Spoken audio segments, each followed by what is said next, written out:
I'm glad you mentioned that. That's probably something I probably wouldn't have remembered to bring up, but it's something I sometimes struggle with even now. And I'd say I've probably been, like fully in the civilian world, like apart from being a guardsman, like I'd say I'm fully entrenched in the civilian world for probably 3.5 years now. And it's an interesting transition point because I'll say one of the biggest issues that you find is the military has for the most part, a very big, like, no excuses environment, right? Like, kind of the whole concept of, like, okay, you're late, right? Like, for the most part, I don't care why you're late. I just want you to tell me you're late. You're sorry you're late. You're going to do your best for it not to happen again. And the conversation's over. Are you okay as a person? Depending on your branch of service, and you're in the Marines, they probably don't care. Like if you're in the Army, you're probably gonna like fill sandbags. True. But like in the Air Force, I'd ask if everything in your life is okay, if it's becoming a habit, and kind of transition from there, right?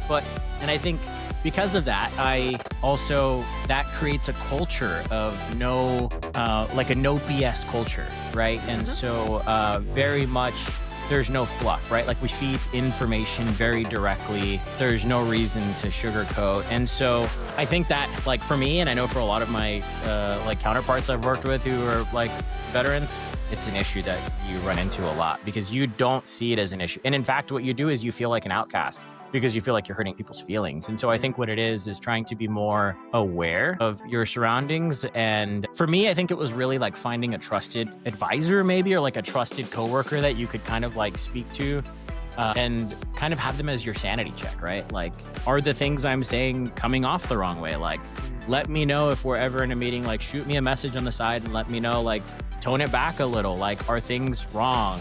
Things like that. Besides that, I would say a lot of it is coming back to the coaching aspect of things, right? I have been very open with my management about it and kind of talked to people, but I've also had to and actually I think it was Omar was one of the first people who talked to me about this. He was like, how about you see it as, it was because of, I don't know if I should name people you work with, but it was because of your Air Force coworker. Yes.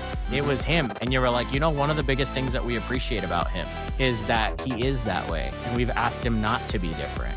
And so I've had to challenge people and say, maybe you do want me to be that guy. Do want somebody on the team to be that person who comes in and just says no. And I'm okay with coming in and telling a client no.